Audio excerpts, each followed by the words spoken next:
agencies, they saw something like that. So people that get the book, Zeitgeist 2025, I go through numerous examples of intelligence agencies, historians, and also, yes, prophets, who foresaw 2025 as the beginning of the end, if you're a prophecy believer. Now, we have Josh Peck with us today, who wrote the book, the Lost Prophecies of Qumran. And he might be able to explain to the audience better than I can why the ancient Essenes, who frankly were probably the most accurate Hebrew prophets in history, and again, mind-blowing stuff. He could give examples of that they predicted ahead of the event, including the appearance of Jesus, when he would come, how he would die, how he would live, the year he would die. Everything else 200 years before he showed up. But the Essenes also said that mankind will enter its final age beginning in the year 2025. They predicted that 2,200 plus years ago. And maybe, Josh, you could explain a little bit about that. Oh, yeah, absolutely. So this was pretty amazing because Tom and I did not plan this, but just at the same time, it must have been a God thing, the year 2025 was coming up in his research, which was, founding of America, all that stuff, and in mine, which was half a world and 2,000 years away from those events, and Dead Sea Scroll stuff, Qumran.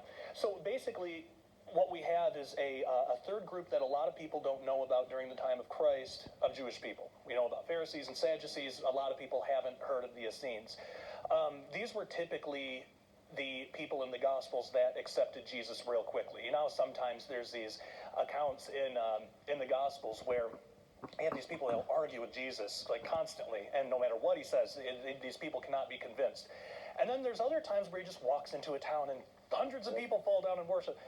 Well, I think what it is those, at least generally speaking, probably not every individual, but those were Essenes. Because when you read the Dead Sea Scrolls, which is their writings, they came on the scene about 200-300 years before the time of Christ. They kept the Dead Sea Scrolls, which are every book of our Bible except Esther, and then some extra biblical stuff that they kept about their own community and even prophecies. Well, when you tie all that together, they had this understanding of what are called ages. They had a totally different calendar than we do. While we have centuries and decades, they had things like Jubilees and Shemitahs. What's really interesting is they had this concept of what's called ages. So they saw the totality of human history as being 7,000 years, split up into 3.5 ages. So an age is 2,000 years. The last age, the previous age to ours, was called the Age of Torah, and that started at the call of Abraham and lasted all the way until 75 AD. Well, a Jubilee is 50 years, and at the end of every age, it seems like that final Jubilee is where all the prophetic stuff happens.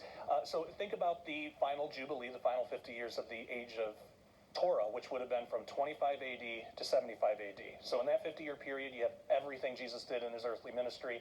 You have the beginning of the church. You have so much, the destruction of the temple. There's so much prophecy being fulfilled in that last 50 years. The age before that, which is called the Age of Creation or Age of Confusion, that last time period there, you have the Tower of Babel, which led to the call of Abraham. Well, we are now in a time where we are just about to enter the final Jubilee of our age, which the Essenes actually called the Age of Grace. Because it's amazing. They knew who the Messiah was. They knew what he was set to do. We're always taught that nobody at that time knew what Jesus was going to do. Nobody really knew who the Messiah was. The Pharisees and Sadducees didn't know, but the Essenes did. So they foresaw the time that we're about to enter into, 2025 to 2075, as the final Jubilee. And we still have a lot of prophecy that needs to be fulfilled. So we're entering an exciting time. So this is where